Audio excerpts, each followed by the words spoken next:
నమస్తే welcome to our channel. ప్రస్తుతం మనతో ప్రముఖ ఆధ్యాత్మికవేత్త ఆస్ట్రాలజర్ ముల్లపూడి సత్యనారాయణ మూర్తి గారు ఉన్నారు. వారితో మాట్లాడదాం. నమస్తే. నమస్కారం మా ఫణి కుమార్ గారు.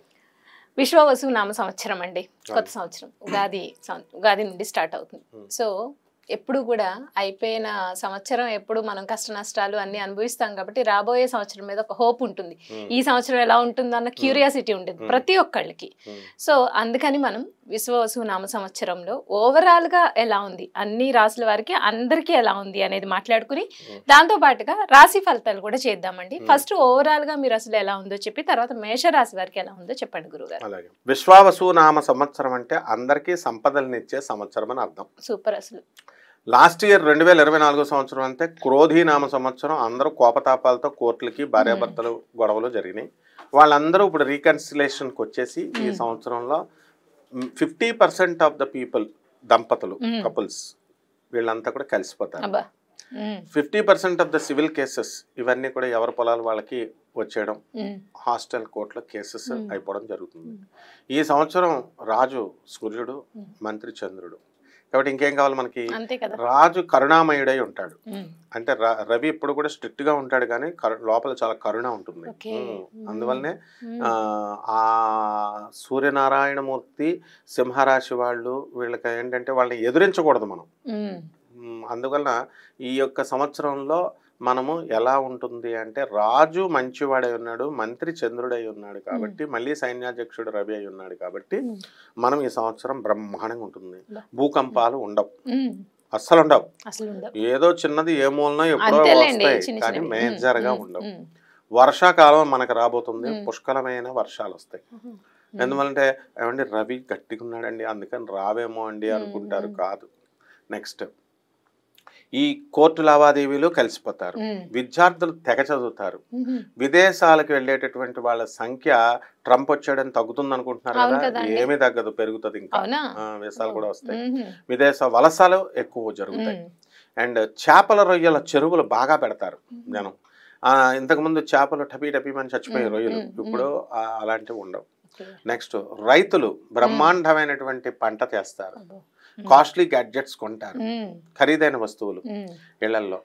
అయితే వైవాహిక జీవితాల దగ్గరికి వచ్చేసరికి దాంపత్యం మీద ప్రతి ఒక్కళ్ళు కూడా అసలు ఇది కలియుగం అంటే కామయుగం.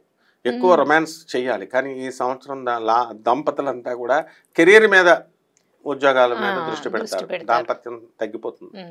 అందువలన సంతానోత్పత్తి తగ్గిపోతుంది ఈ సంవత్సరం, పిల్లల సంతానం మీద అంతా కూడా. అలాగే వృత్తి మీద ఎక్కువ కాన్సన్ట్రేషన్ చేస్తారు. రాజకీయ నాయకులకి కొత్త కొత్త పోస్టులు వస్తాయి, కొత్త కొత్త పార్టీలు పుడతాయి. అలాగే ఇప్పుడు సినీ ప్రముఖులు ఉన్నారు కదా, వీళ్ళంతా కూడా మంచి పేరు తెచ్చుకుంటారు. కొన్ని సినిమాలు హిట్ అవుతాయి, మీడియా రంగంలో అద్భుతాలు సృష్టిస్తారు. అండ్ Y2K వచ్చేసింది, ఇప్పుడు డీక్సీక్ ఇలాంటి సాఫ్ట్వేర్లు వచ్చేసినాయి. అందువలన మనకి ఫ్రీగా మనకి ఈ యొక్క ఆర్టిఫిషియల్ ఇంటెలిజెన్స్ లో మనం అద్భుతాలు సృష్టిస్తాం. అంటే ఫ్రీగా యాప్స్ రాగానే చూస్తారు. ఇంతకుముందు మనం మినిమం సబ్స్క్రిప్షన్స్ పెట్టి చూడాలి. ఈ విధంగా మనకి అన్ని వర్గాల ప్రజలకి కూడా, ముఖ్యంగా లేబర్, కష్టాన్ని నమ్ముకున్నటువంటి వాళ్ళకి వాళ్ళ దానికి తగ్గట్టుగా సంపద వస్తుంది, ఫలితం వస్తుంది. అండ్ యాంకర్లు, సినిమా హీరోయిన్ లాగా వాళ్ళ యొక్క చార్మ్ పెరుగుతుంది. అండ్ ఈ సంవత్సరం అంతా కూడా డామినేషన్ అన్నమాట. అంటే ఎవరి వృత్తుల్లో వాళ్ళ డామినేషన్. అలాగే ఫ్యామిలీలో లేడీ డామినేషన్ ఎక్కువ అవుతుంది. మంత్రిత్వం చేస్తారు భార్యలు. ఇంతకుముందు పాపం భర్తలను ఎలా కంట్రోల్ చేసుకోవాలో తెలియక వాళ్ళు మామూలుగా డైరెక్ట్ అడుగుతారు. ఇప్పుడు ఏమంటారు? ఇప్పుడు చూడండి, ఇంతకుముందు ఎగ్జాంపుల్ చెప్తాను. ఒక పెళ్లి సంబంధం బాగాలేదనుకోండి, నచ్చలేదు, కట్నం అవతల తక్కువ ఇస్తున్నాడు. అందుకని వీళ్ళు ఏం చెప్తారు తెలుసా? డైరెక్ట్ ఏమండి మీరు కట్నం తక్కువ ఇస్తున్నారు, అందుకు మీ సంబంధం మాకు వద్దు అని చెప్పరు. ఏమండి ఫలానా జ్యోతిష్కుడు చెప్పాడండి, మా జ్యోతిష్కుడు వద్దని అన్నారండి, కలవలేదండి అని ఎలా తోసేస్తారో. ఇది వరకు సినిమాకి తీసుకెళ్ళు, నగల కొను, చీరలు కొను అని అడిగేవారు పాపం ఆడవాళ్ళు. ఇప్పుడు అట్లా అడగరు అన్నమాట. ఇప్పుడు ధనత్రయోదశి వచ్చింది, నువ్వు బంగారం కొనిపెట్టాలా, కుబేర ఇది కొంటే నువ్వు కోటీశ్వరుడు అవుతావు, లేదా నీ ఉద్యోగం ఊడిపోతుంది అని ఒక సింపుల్ గా మంత్రిత్వం. చంద్రుడు కదా, చెప్పగానే వీడికి నిజంగానే సాఫ్ట్వేర్ రెసెషన్ లో ఉంది, ఎక్కడ ఉద్యోగం ఊడిపోతుందో అని చెప్పి భయం వేసి వీడు కొంటాడు. అలాగే చీరలు ఒక కొత్త పండగను సృష్టిస్తారు అవసరమైతే. ఆ పండగతో అయితే విశ్వవసునామ సంవత్సరంలో మిథున్ రాశి వారికి ఎలా ఉంది అనేది చెప్పండి గురుగారు.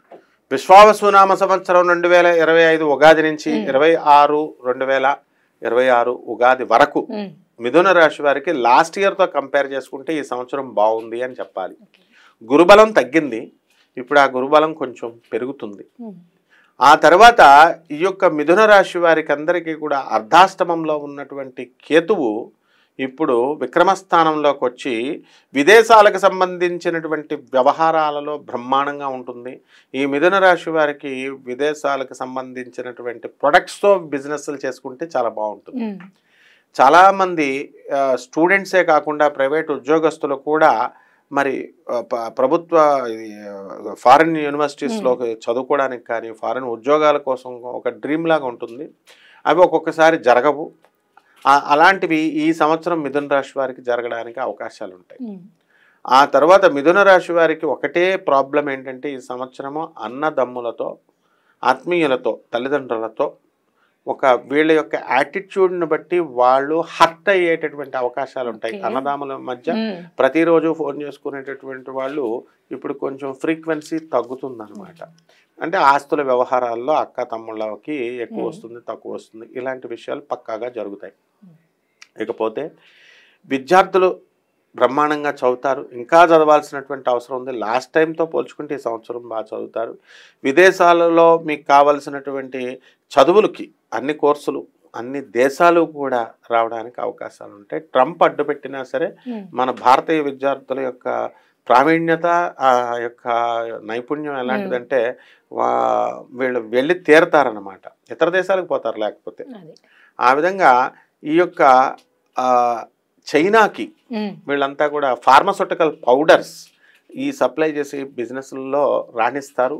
షేర్స్ అండ్ మార్కెటింగ్, ఈ షేర్స్ బిజినెస్లోకి వెళ్ళకూడదు. లాభాలు వస్తున్నాయని చూపించినప్పటికీ కూడా మిథున రాశి వాళ్ళు వెళ్ళకూడదు. దొంగ యాప్స్ వల్ల దెబ్బతినేటటువంటి అవకాశాలు ఉంటాయన్నమాట. నెట్వర్క్ మార్కెటింగ్ చేయకూడదు, కానీ డైరెక్ట్ మార్కెటింగ్ చేసుకోవచ్చు. ఆ విధంగా ఈ యొక్క మిథున రాశి వారి స్త్రీల దగ్గరికి వచ్చేసరికి వీళ్ళకి కాస్త ఊరట అనేటటువంటిది చెందుతారు. లాస్ట్ ఇయర్తో పోల్చుకుంటే ఈ సంవత్సరము ఈ యొక్క డిప్రెసివ్నెస్ నుంచి డిప్రెషన్గా ఉంటుంది వాళ్ళకి. ఇప్పుడు కాస్త ఉత్సాహభరితంగా తయారవుతారు. అందువలన కొత్త కొత్త వ్యక్తులు పరిచయాలు అవుతాయి. ఆ వ్యక్తుల యొక్క వ్యాపారాలకి ప్రపోజల్స్ ఇచ్చినప్పుడు ఇవి ప్రాక్టికల్గా జరుగుతాయా, జరగవా, లాభాలు వస్తాయా, లాభాలు రావా అని చెప్పి బ్లైండ్గా వెళ్లకుండా ప్రాక్టికల్గా ఆలోచించుకొని వీళ్ళు స్టెప్స్ తీసుకుంటే మంచిదన్నమాట.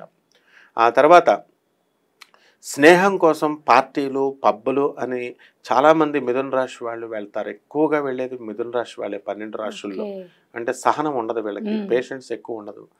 అటువంటి వాళ్ళకి ఈ సంవత్సరము శని యొక్క స్థితిగతుల వలన మనకి కొంచెం ఇంప్రూవ్మెంట్ అనేటటువంటిది ఉంటుంది. అంటే భాగ్యంలోకి రాహుగ్రహం రావడం వలన పూర్వజన్మ అదృష్టాన్ని రాహువు ఇస్తాడు. రాజకీయ నాయకులకి కొన్ని పోస్టులు ఇవ్వడం అనేటటువంటివి జరుగుతాయి. ఆడవాళ్ళకు కూడా ఇంట్లోనే భర్త కూడా చక్కగా ఒక పోస్ట్ అనేటటువంటిది చిట్టిపాటలు వేయడము, ఇలాగా అదనపు జూట్ బ్యాగ్స్ తయారు చేయడము, ఇలాంటి కంపెనీస్ ఆడవాళ్ళు పెట్టుకుని స్వయంగా వీళ్ళు ఒక పోస్ట్ని క్రియేట్ చేసుకుంటారు వీళ్ళు. అంటే ఏదైతేనేమి ఈ సంవత్సరం అంతా కూడా మహిళలు ఆనందంగా ఉంటారమ్మా. రోగాలు వీళ్ళకి మిథున రాశి వాళ్ళకి వచ్చేటటువంటి ఎక్కువగా వచ్చేటటువంటి ఆరోగ్యపరమైన ప్రాబ్లం ఏంటంటే యాంగ్జైటీ, ఓవర్ యాంగ్జైటీ.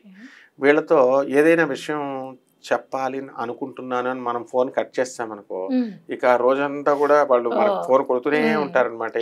ఏంటది అని. ఆ యాంగ్జైటీ అనేటటువంటిది మగవాళ్ళల్లో కూడా ఎక్కువగా ఉంటుంది. కాబట్టి యాంగ్జైటీని తగ్గించుకోవాలా. నరాల సంబంధమైనటువంటి వీక్నెస్లు వీళ్ళకి ఎక్కువ వస్తాయి.